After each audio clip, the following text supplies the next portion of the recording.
Welcome to this program of Walter Rodney Groundings. It's good to be back with you on this Sunday evening.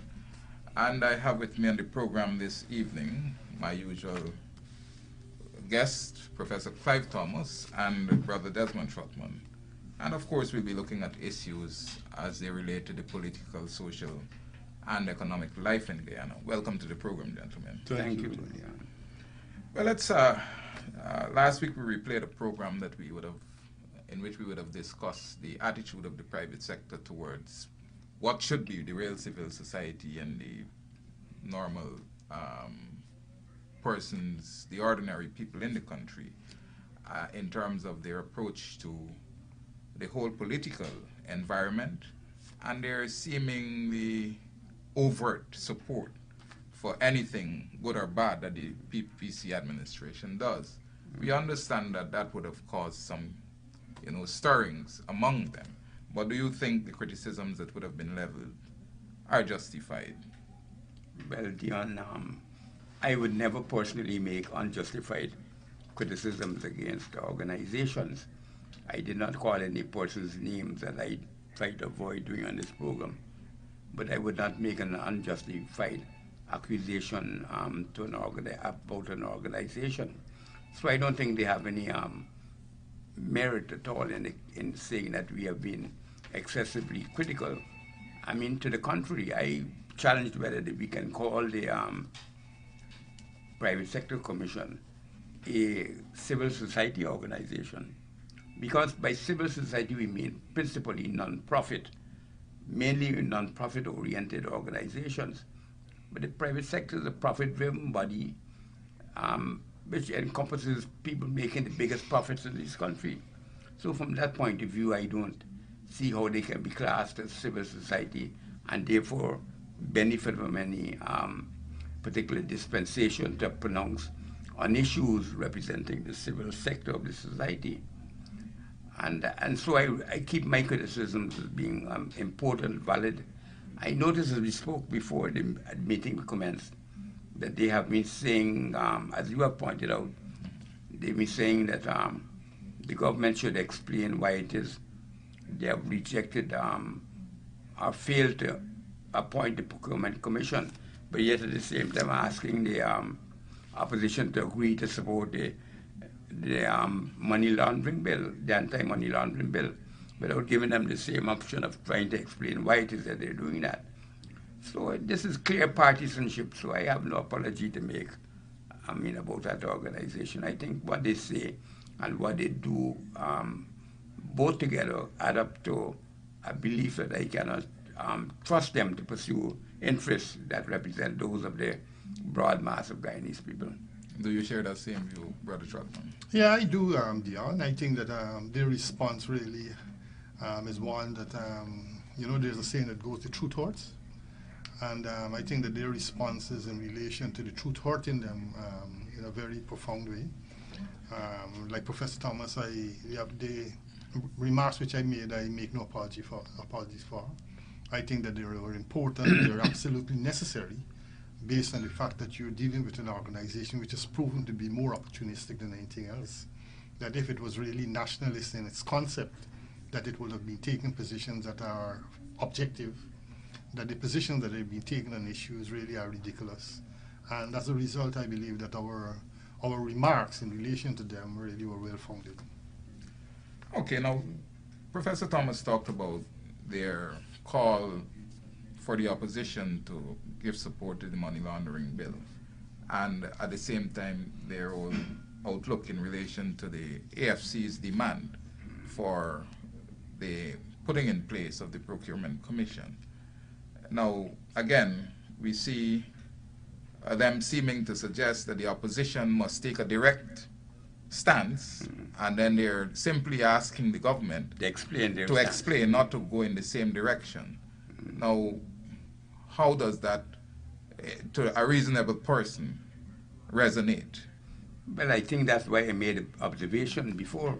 It resonates very badly because they're setting two different standards of measure of capability in terms of meeting their goals.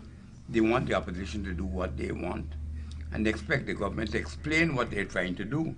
rather than meeting what it might be their particular goal. So they're hesitant to make demands of the government, but they're very willing to make demands of the opposition.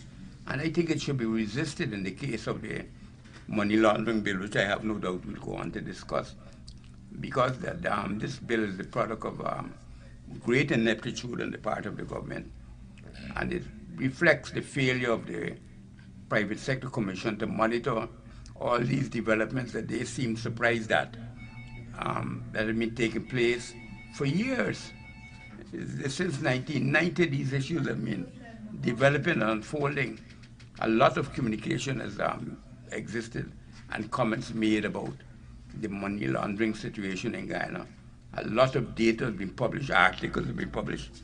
I've written about the phantom economy. Many people have commented on the failure of the government to meet its obligations to the Caribbean Financial Task Force and also that of the Global Financial Task Force. So I think for them to say now, in 2013, at the point in time when the government has failed to meet promises it made as recently as last year to have legislation in place by March 2013, it's highly insensitive and ridiculous, because they failed in their duty to monitor what is going on in the country. It shows that they're unsophisticated private sector commission. They're not even aware of the issues which are centering in the operation of this economy. And as I revealed last week, even the questions they ask, sometimes the surveys and so on, betray a remarkable lack of sophistication about the economic issues and affairs of Ghana.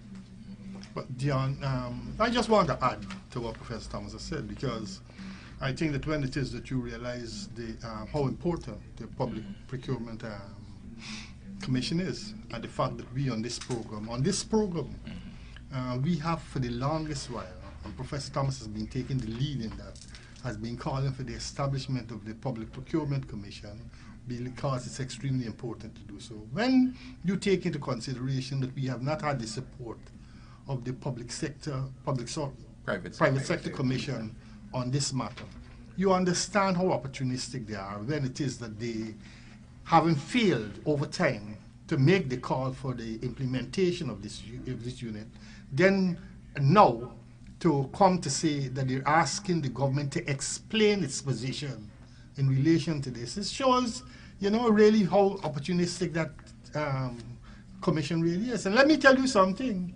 That commission had better get some sense into its head, and then do so very quickly.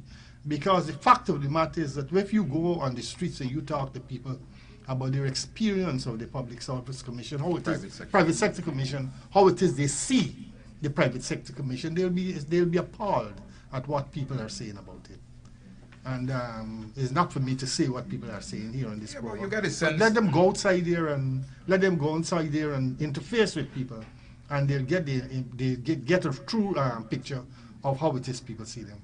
But you got a sense that after a time, these people develop some kind of turtle, shell around themselves that they seem to think that they can simply pull themselves in and hide away like in a cocoon. Well, I think this is a good example of it, because who you think are the principal money launderers in this country? Well, that's the point I'm making. You see, who have the money and the wealth to launder it through the banking system. So that if we were to ask objectively who have the most to lose by having weak money laundering legislation, I think the answer would be the private sector group, because they're the ones that are the principal money launderers. They don't even, I said here, pay their NIS regularly.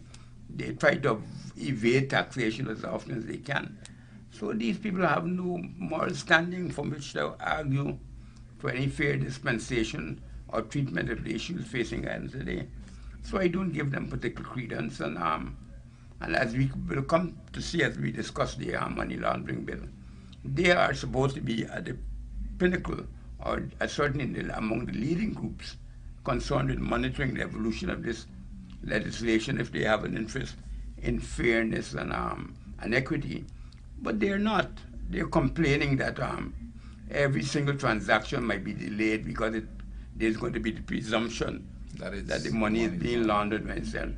I would be glad if that is the presumption of the institutions, But that is not a presumption. In the key situation where you're trying to eliminate money laundering, you have to work on the assumption that most or the bulk of it, if money laundering is endemic in the society, is being generated through so-called legitimate transactions.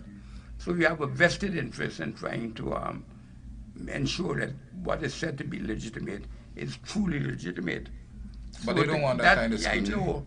And so the claim that is going to hold up things by doing that is, in my mind, a virtue, not a vice. Okay. Well, it's what we need. It depends upon whose perspective it's coming from. Yeah. So they would never want that kind of scrutiny in terms of the transactions that they make. But one of the things that we seem to be missing, and you would have raised it, is the fact that the PNC, the APNU would have pointed out that since 2011, the government should have brought this legislation. But it goes back further than that. And you 1990. Like go back to 1990 Right. when the formation of the Caribbean Financial Action Task Force. And Ghana has been dilatory in maintaining its obligations through all those years. So there's the chickens coming home to roost. But the threats that they're talking about sanctions being placed against Ghana, are woefully exaggerated. Because the Caribbean Financial Action Task Force acts as a protection for the region. It is not supposed to be a conduit for the influence of the global organization. It's a protective agency among the leadership of the region, so that they don't have all these fears that they're trying to express. They're crying wolf, wolf, so that people will be alarmed or be rattled. And like how in a crowded arena you shout fire, they're trying to panic the opposition into believing that they have a responsibility to help them to get out of a bad situation. But is it the opposition alone, or is it another political game of their own public relations strategy to make the opposition seem to be stymieing any process for the...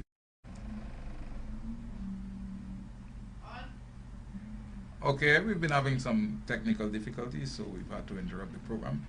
We're going to start from where you left off, Professor Thomas, where you were pointing out that a lot of the noise that the PPPC would have been making is really like crying wolf in a crowded theater because of the fact that the sanctions that they're talking about are not going to be as they're trying to make it.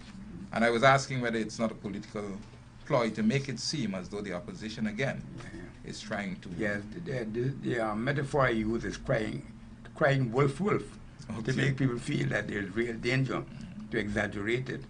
And that is like shouting fire in a crowded place. You're trying to panic people or rattle them into taking the decision that would let the government off the hook. Because we have to remember that the problems behind this bill and the fact that they need to pass it by March 27th or April 27th, May 27th, I think. What date is it now? May 27th.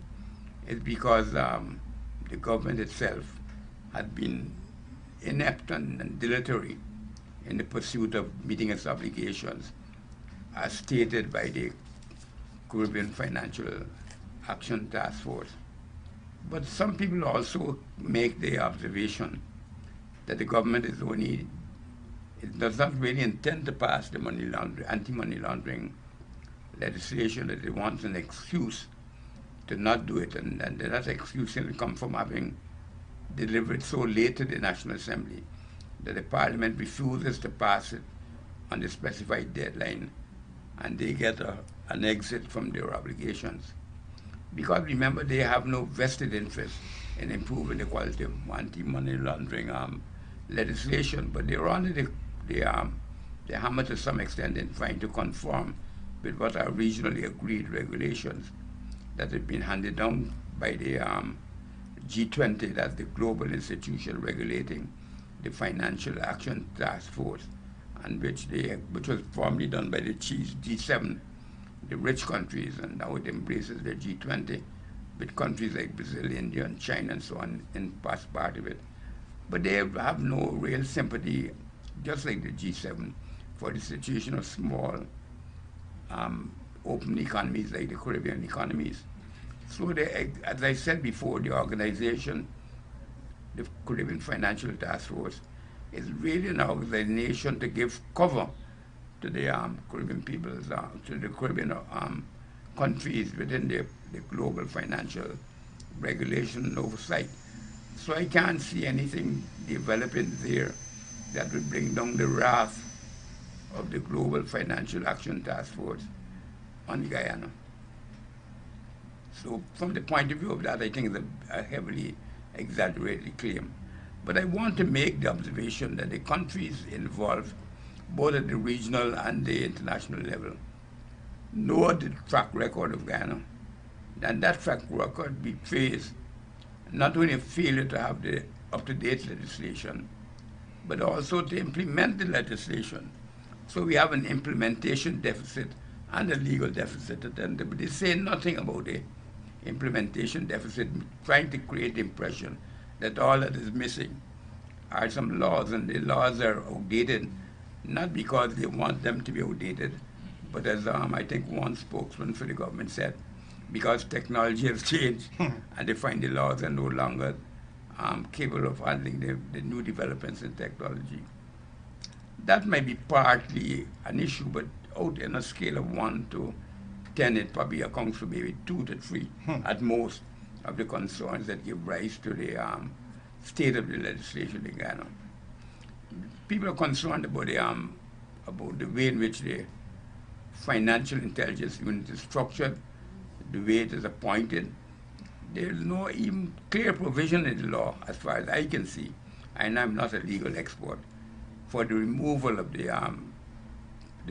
chief financial intelligence official in that unit. So there are lots of legal defects and structural defects. It is also under-resourced, so that we have a lack of financial and other personnel capacity to make it do the work, and that is probably deliberate.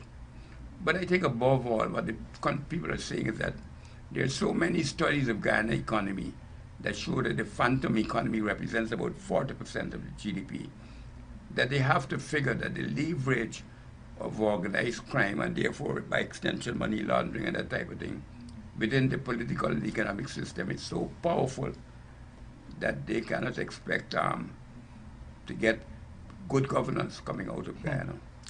Well, one of the things that people have been saying, I see this point being made in relation to the government's position, is the fear of those in government themselves, that they would be caught up in the net. Of course, because it's very much like detector tests. The government would like to administer these to the underlings, but they don't want to administer it to themselves. So they want laws that are going to monitor supposedly other people. They're just like the private sector, other people, but not themselves or the government. So they want, if they have to be monitored, that the laws by which they monitor are weak and porous, so they can get away with all these things that they've been accustomed to getting away with, and which we have to figure must be extensive. If the phantom economy is so large in Ghana, it is now estimated at about 40% of GDP, which is getting close to over between 600 and 800 million US dollars. But another thing is the legislation. You were passing a crucial legislation as that. You had it since 1990, as you would have pointed out. Then 2011, it would have been 2010, they had the first set of evaluations. It's called a mutual evaluation report, so that they do it in a mutual basis. The country that is being evaluated participates in the evaluation. And that is a special feature of the evaluation. And these reports have been around since 2010. But and Guyana failed to meet there are 3 successive reports which point to Guyana's failure to meet all that is expected of them within the Caribbean Financial Task Force arrangement.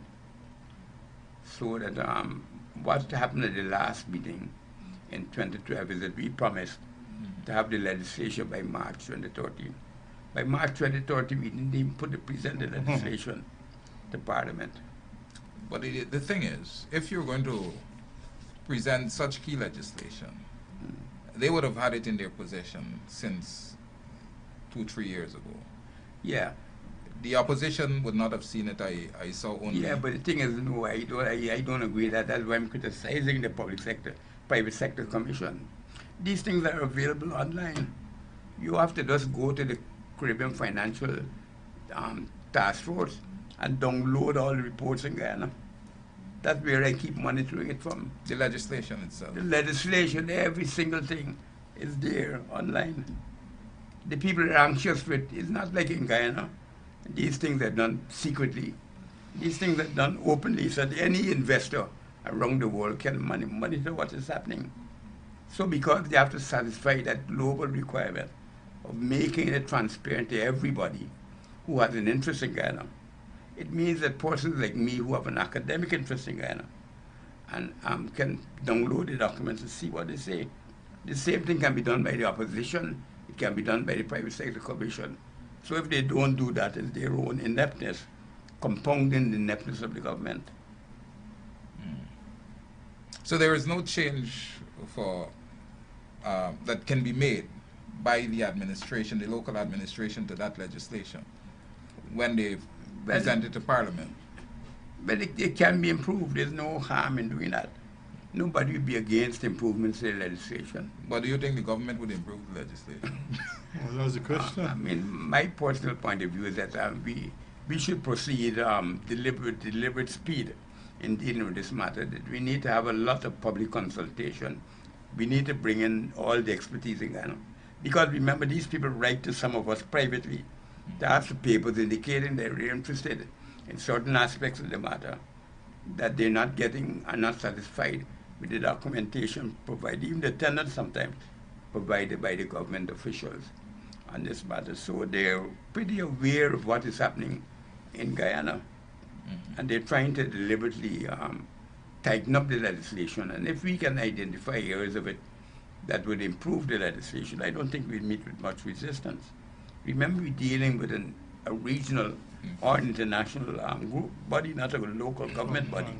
So they have a vested interest in fairness, transparency, involvement of all the territories and all the peoples of the territories in the evolution of this governance of the financial sector. Because you're not going to advance it if you treat it as something specially designed by the government to intimidate people in the population, or treat it something that in their private reserve and therefore alien and separated from the rest of the population. They want the population to trust the legislation that exists so that they themselves help in administering it. Okay, so that is a different perspective from the one that we get in Guyana when we deal with matters of law and governance. Okay. Well, in the face of what you would have said, then there is need, but I want to look at the whole question of the AFC's position of saying that the government needs to answer. Yeah. You know, they would have, Ramatar would have said that he's not signing the legislation relating to the president's pension and so on. Yeah. And then the procurement commission is another issue. How do we relate as an opposition to the administration in relation to their treatment of the opposition? But I personally believe that the opposition does not have to be monolithic. The AFC might prefer to treat it as something that they trying to pressure the government to give up concessions in exchange for supporting. So, for example, they call for the procurement commission. They call for assent to the two bills that the president refused to assent to. That might be their strategy. I don't want to have to pronounce on that. I don't see anything wrong with that, because I can remember when the government was in opposition and the PNC wanted to nationalize because of the other companies, Denver and all that. They called in Chetty Jagan to work with a compromise, and he insisted on certain deals before he made the agreement to do it. So this horse trading or this dealing has been a part of our history. I don't have any objection to that.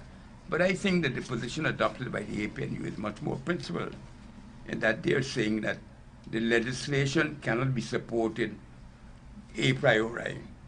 We can only support it after a deliberate and studied evaluation of the legislation to see if it can meet the needs of Guyana. And after that is done, we will decide whether or not this legislation should proceed. I think such a principled approach does not contradict with the AFC, but it tries to strengthen, I think, the long-term developmental interests of Guyana to ensure that the laws which govern the operation of the financial system are consistent with promoting legality, promoting the sound development of the financial system in Ghana. And the reason why I say that is because Ghana is renowned for having a phantom economy. And no country in the world, as you can see with all the wars in Colombia and various parts of the world, no country can develop on the basis of a large phantom economy, no matter how attractive it might look, with all the buildings going up and all the money circulating in the underground economy. That cannot provide sustainable development because the world will not support it. And so it will be contrary to the interests of those who are trying to promote a different type of development. One that is official, one that is clean, and one that is transparent. So we have no way to go. That's a dead end. So we would want to develop measures that are consistent with the direction of true and sustainable development of Ghana's financial system over the long term. And to that, I think that we should stand committed, and we should make that position known publicly. There is, however, the concern that I've heard expressed that the APNU is not coming out strong enough to assert its position. It makes it look as if it's only the APNU confronting them. AFC. AFC. But I think that is... No, I was reading a letter by Rose and Dr. Asquith Rose and his and Harris. And Singh, right. And they were saying that what the president would have done is open the doors for the opposition to take certain positions. And they believe that these positions should be held. That since he has refused and has made it public that he would not assent to any bills passed by the opposition unless the PPP agrees to the legislation, then likewise with the majority that the opposition has, that opposition should, as a unit, respond in like manner to anything that the government proposes. But what I'm saying is that I don't think the opposition is a monolith, and so I will agree with both strategies. I would not publicly resist what the AFC is trying to do. I would not pursue it myself as the primary way in which to engage this legislation. I prefer not necessarily this legislation, but any other legislation, but particularly this one, because the government has been so harsh on everything to do with good governance. It is only when they're cornered and they feel they can't do anything better, although some people think this is a deliberate ploy to get away without doing any legislation. Bearing that in mind and assuming that they really want the legislation passed, it is only because they're cornered that they're willing to argue about the national interest and to try to persuade the opposition parties to support them in it. But you have to remember that nationalism is the last refuge of every political scoundrel. So we have to be sure that these vagabonds are trying to get some advantage over you by a certain nationalism.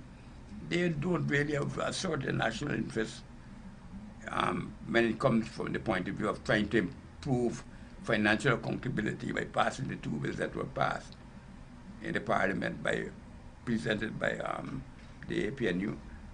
They dismiss it, they say it's unconstitutional. When if you see the letter written in today's papers by Melinda Junkie, it is clear that these legislations on any strict legal interpretation cannot be considered as unconstitutional because every president in every country has a constitutional responsibility to act in such a way that whatever decision he or she takes is done with the right motive and with the right intent as part of it. A president can't say at the outset, I would never pass any bill by the opposition, and then not pass the bill and say that he's not passing it because of constitutional reasons.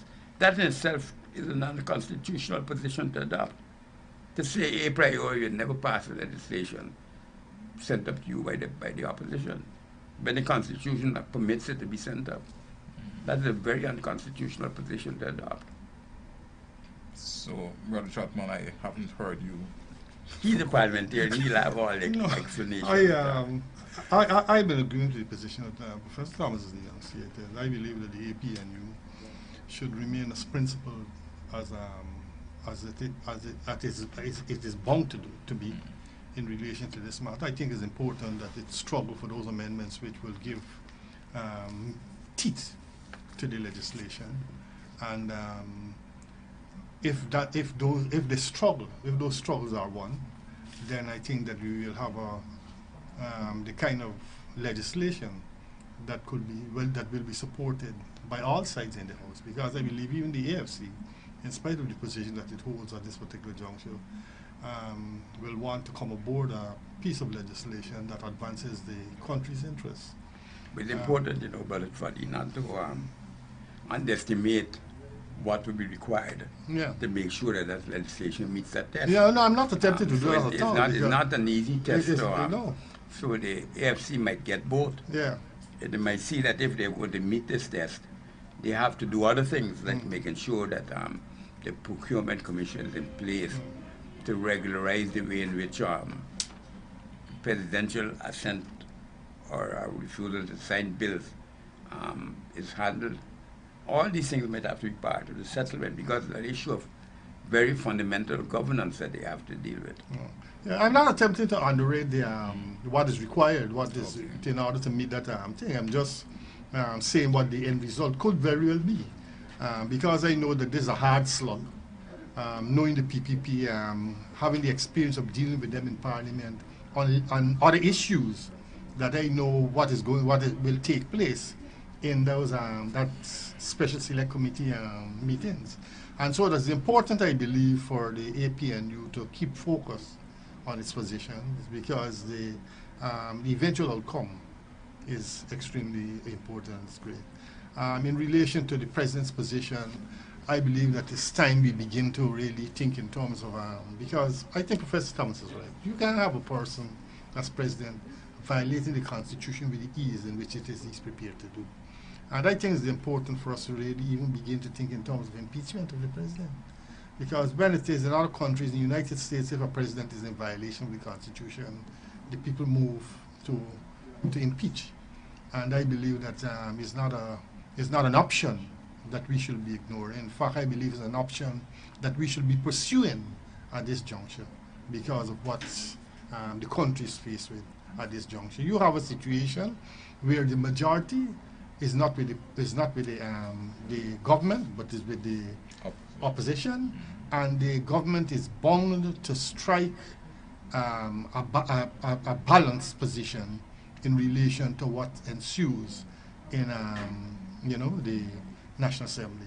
And if it is that the government, through the president, wants to continue to take the line that he has taken, well, then the opposition must be prepared to pursue all of the options open to it in relation to how it deals with the president. Yeah, I think that this is just an idea off the cuff, that the opposition parties might very well, or certainly the APNU, I would recommend, have some public forum where this matter is discussed much more at length and much more thoroughly than it is here. And although they establish a select committee, I think that is a little restrictive myself.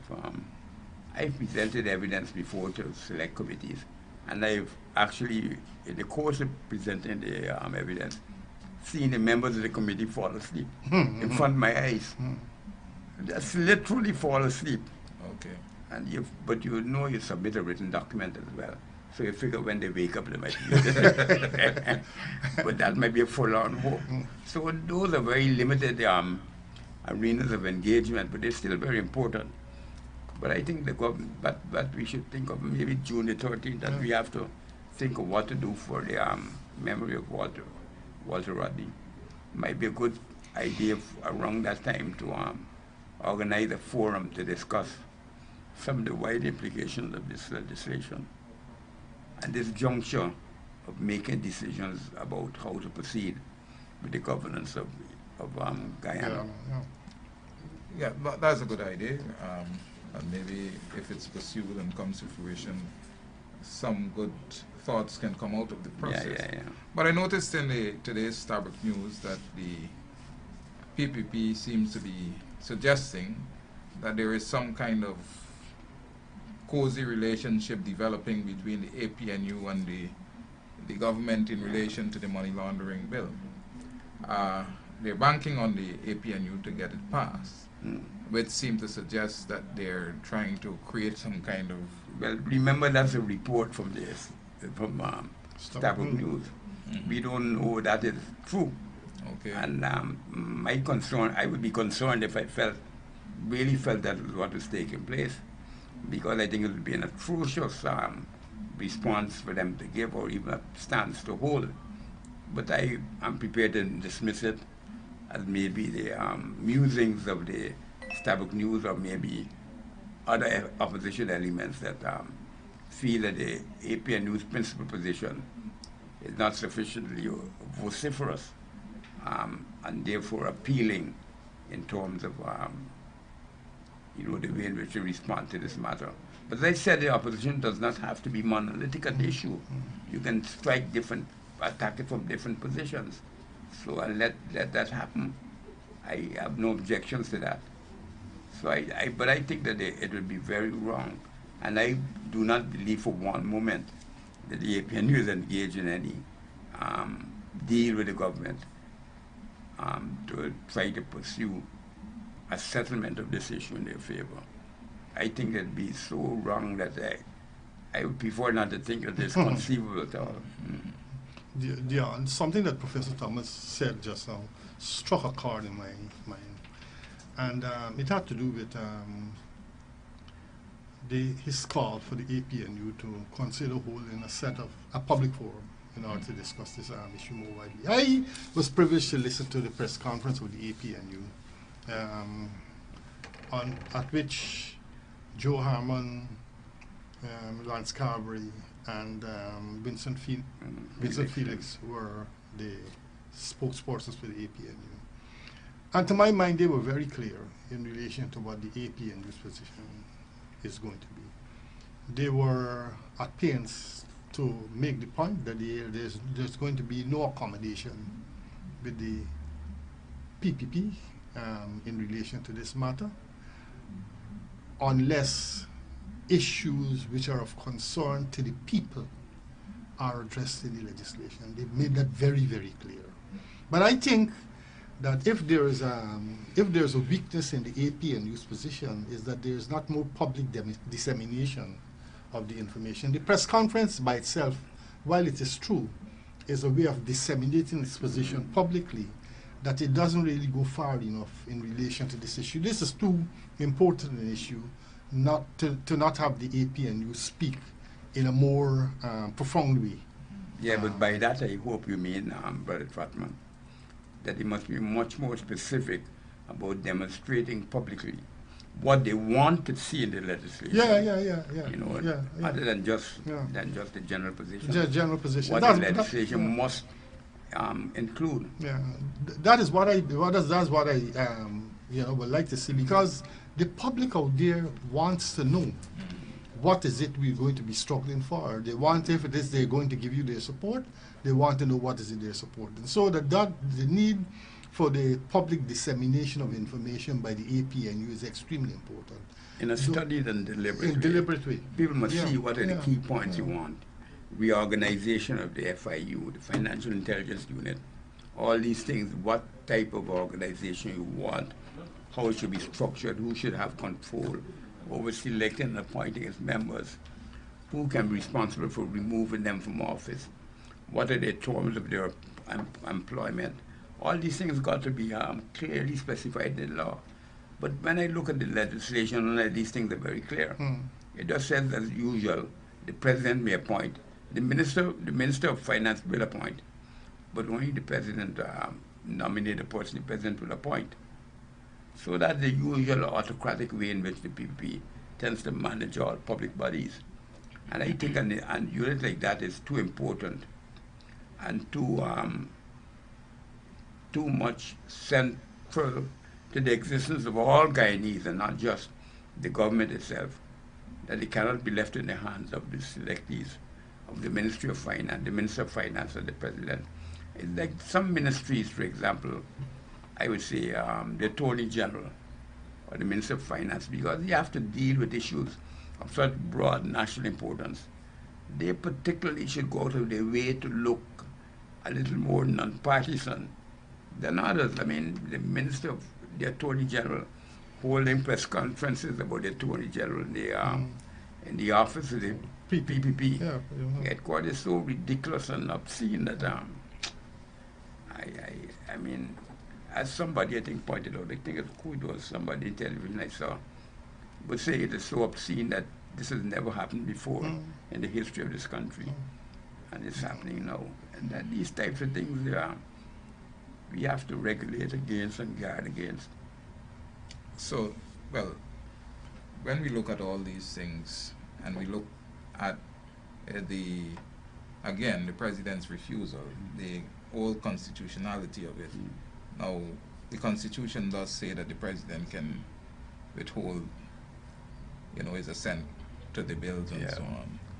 But you mentioned that he did make a statement prior to that he will refuse to assent to certain bills. Yeah. Now, legally, how do we stand in relation to the position taken by the president in his pronouncement that he will not, and then his eventual action of not assenting to the bills? But you see, my view is that in all democratic societies where power is exercised, it has to be exercised with due consideration for what is right and what is fair and what is democratic. And I would say that if you take an a priori position like that, and then you go and exercise the power with that behind you, one can make a connection between the two, and therefore begin to question whether you did this out of fairness, out of a sense of right, or if you did it because of your a priori position, political position that you're not backing any law passed by the opposition in the National Assembly. And I think that all these things should be tested in the Criminal Court of Appeal. I think there's strong legal grounds, certainly from my point of view, I'm not a legal expert. My common sense would tell me that you have a big justiciable issue here.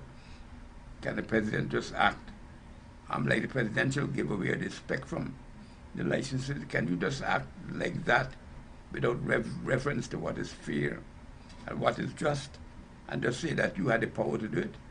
I don't think any president has ever given that as root of dictatorship, power to act arbitrarily. The power is always constrained by considerations of what is fair and what is right, and by the existence of some notion of due process. And here we don't see any evidence of that. So I'm very skeptical. Dion, in relation to the president's actions, the public is so much in touch with these issues that it's amazing that we don't seem to understand the extent to which it is that they're involved in them. Okay. And members of the public are saying, look, the opposition should have been prepared for the president's refusal to assent, because, as Professor Thomas said, he did say that any legislation which comes before him which doesn't have the support of the party in government, he will not assent to. So people out there are saying that the opposition should have had a plan B to go to immediately after he signaled that he was not interested in assenting, that we should have had a plan B.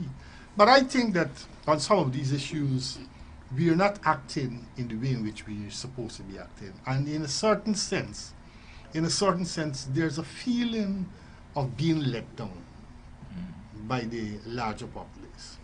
People are in support of the opposition's positions, but they want to see the opposition be more proactive in relation to prosecuting some of these matters. And so they would have wanted to see the opposition go to take the struggle to another level from the time the president had said that he wasn't assenting to this legislation.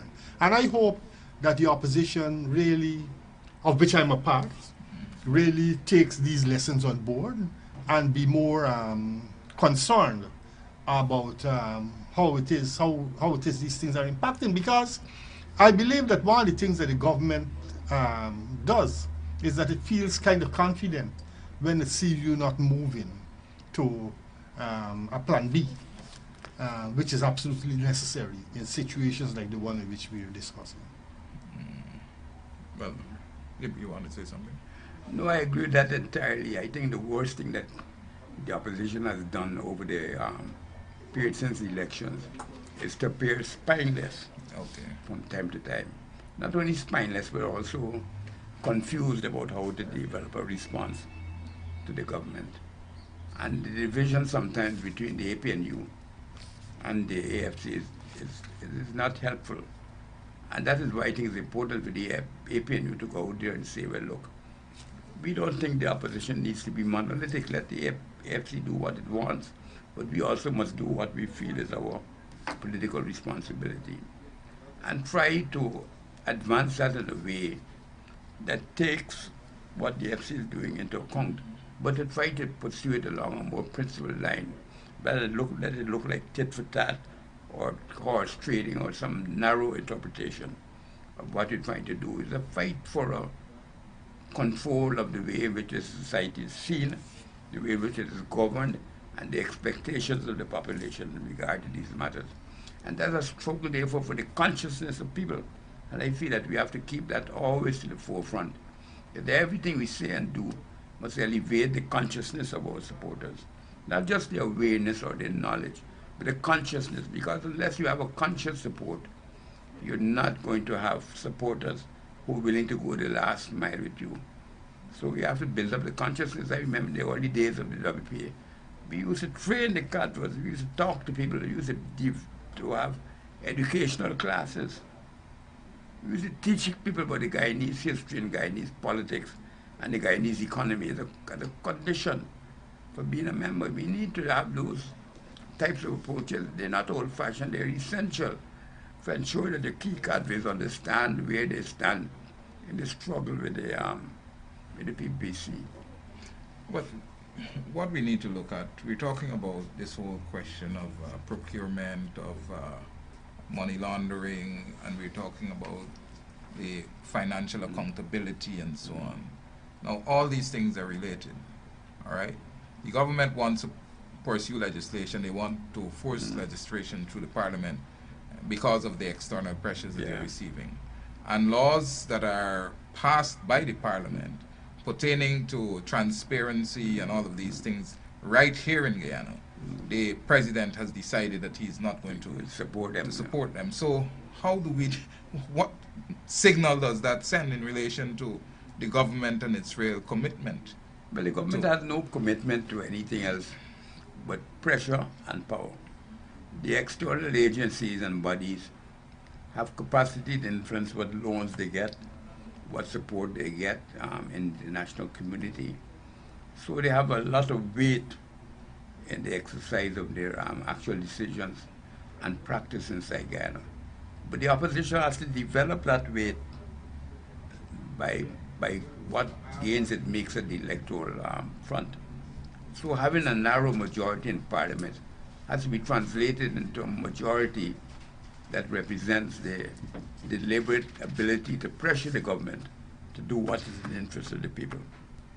That might mean many things, but certainly includes, I would argue, as an essential precondition, the ability to maintain public protests, public manifestations, and the dissemination of ideas to the public at large about how they should be militant in the face of these abuses.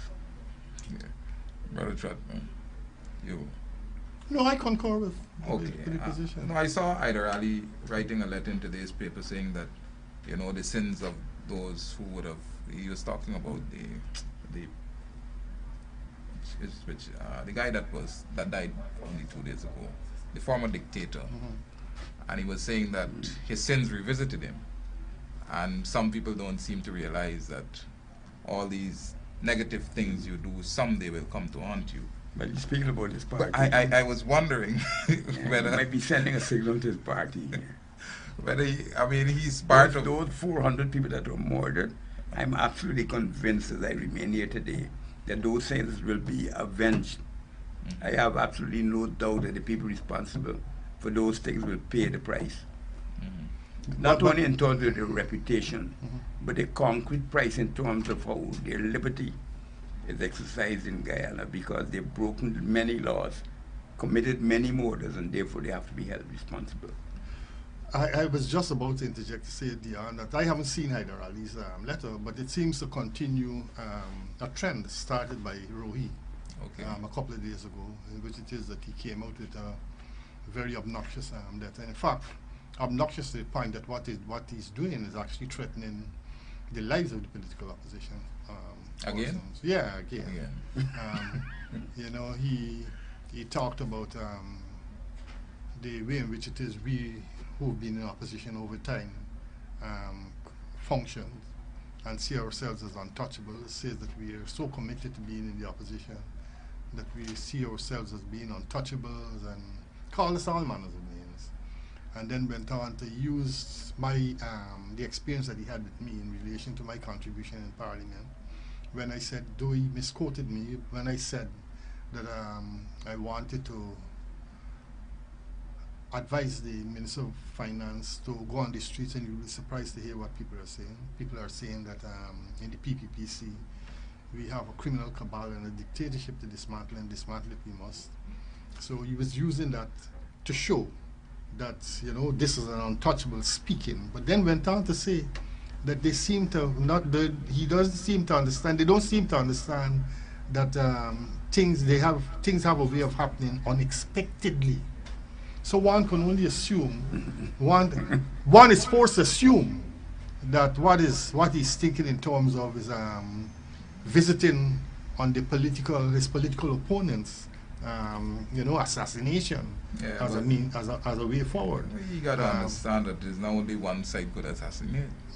I mean, they believe that, you know, I think they've gone to that level where they seem to think that they have all the power in their hands, that they can do whatever they want to anybody, and that, you know, people will accept it, you know, because we've been accepting so much. But they're not learning from the lessons of the world. So Roy could make all his pronouncements. A drunkard like him, who, you know, I mean, some of them should not even make these statements because of the lives they live. Yeah, but they're making them, and we who have been functioning in a very legal fashion have to be concerned about what are the implications of these statements. I think that none of us are intimidated by the statements. He doesn't live in a cocoon. None of that. And you see, we got to make them understand that they don't live in a cocoon. So when they make these foolish statements, they got to understand these things.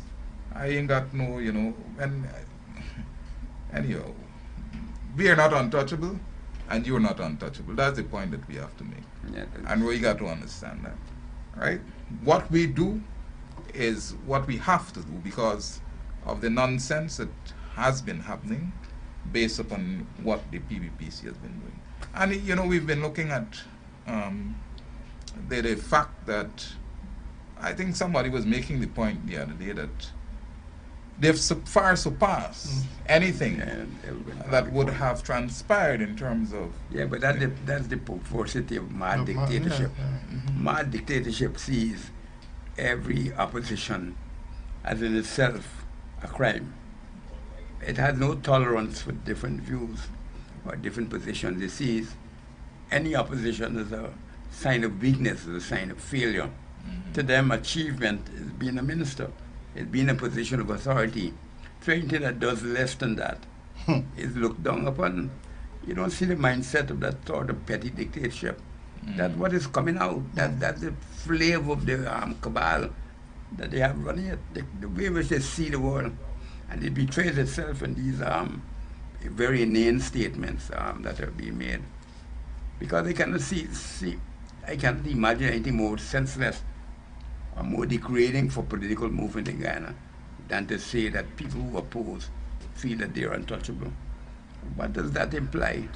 I mean, what political culture encourages a person to say that? I haven't seen the statement, but to my mind, it boggles the imagination. The people who run the parties and the government would not call these guys in and say, well, look, I mean, this is going beyond the extreme.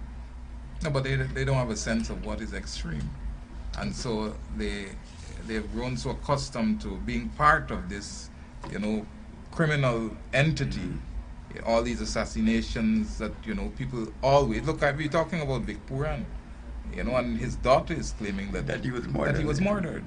You see, and this is the kind of thing. And as a part of the administration, she's saying that none of them, seem to want to pursue that angle. So obviously, it's some kind of cover-up that they're engaged in. And then we hear the police talking about the cambio dealer being part of some deal. And we are saying that all these things are going to eventually create the kinds of things that are unpleasant in the society. The thing that is worrying me most is that all these things are being monitored. I know that for a fact. These things have been recorded by persons who have more influence and authority than them, and are being recorded to as a measure of the nature in which this state is functioning. I will be held against them at some point in time. Yeah, well, every single action, including their various meetings that they have and who attends and who doesn't attend. So Ida Ali was preaching to his own congregation, but I wonder if they're going to be converted in any sense. Anyway, time has caught up with us, and we do look forward to being with you next week. And again, we want to send a message to Roy that, we are all in the same position in terms of being touchable. And it only takes the action of the people to see how far, this idea of not being touchable can go. And sometimes it takes one act, and it can ignite the flames that would send you and your foolish ideas packing. So we look forward to being with you next week. I want to thank Professor Thomas and Brother Desmond Trotman for being with the program once again, and I hope that you continue to watch so that we can all understand better what is happening in this country of ours. Do have a good evening.